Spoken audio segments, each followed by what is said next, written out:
दोस्तों, आज मैं आपको सुनाने जा रहा हूँ एक ऐसी कहानी जिसे सुनकर आप सोचने पर मजबूर हो जाओगे। ये कहानी है चैट जीपीटी की। सोचिए ज़रा, स्टीवन हॉकिंग जैसे महान साइंटिस्ट ने वार्निंग दी थी कि एआई इंसानियत का सबसे बड़ा खतरा बन सकता है। इलॉन मस्क, जो खुद टेक की दुनिया के बादशाह हैं, उन्होंने कहा था कि एआई न्यूक्लियर वेपन्स से भी ज़्यादा खतरनाक है।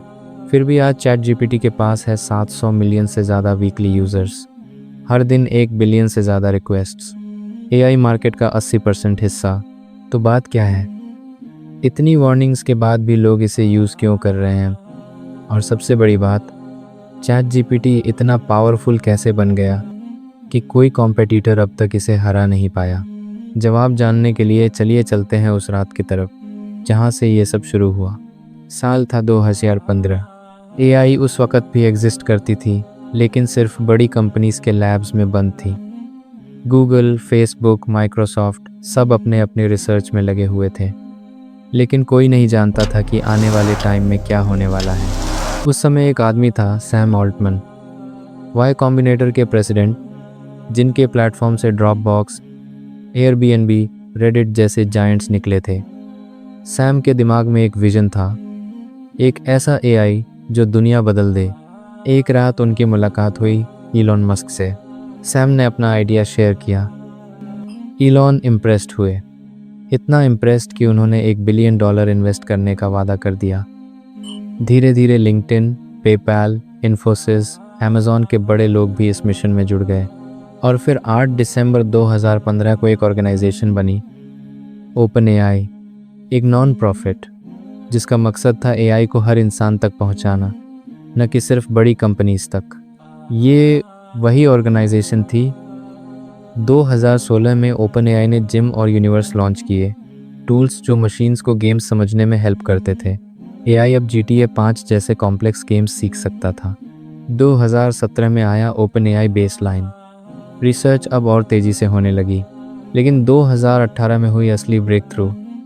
दुनिया ने पहली बार सुना GPT-1 का नाम, एक ऐसा मॉडल जो लाखों सेंटेंसेस पढ़ चुका था और वर्ड्स प्रिडिक्ट कर सकता था।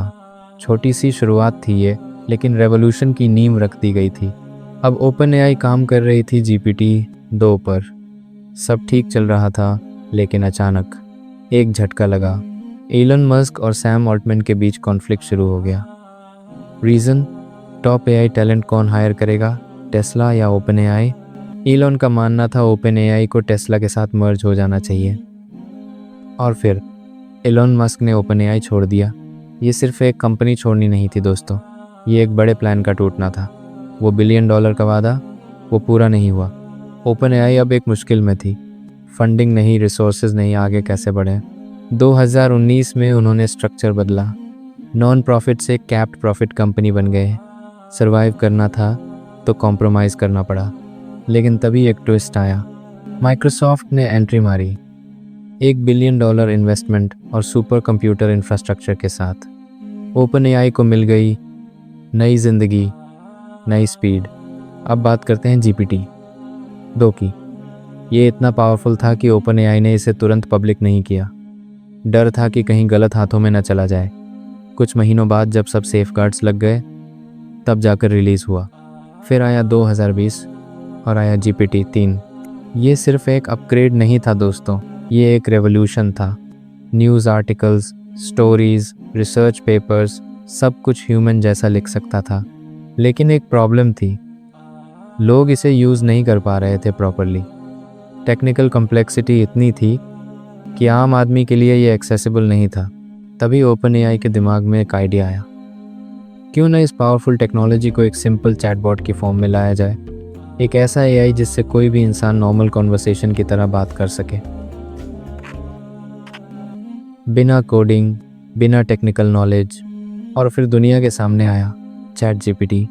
This was not just software दोस्तों, this was the beginning of something bigger, something that would change everything. तो ये थी चैट जीपीटी की शुरुआत की कहानी।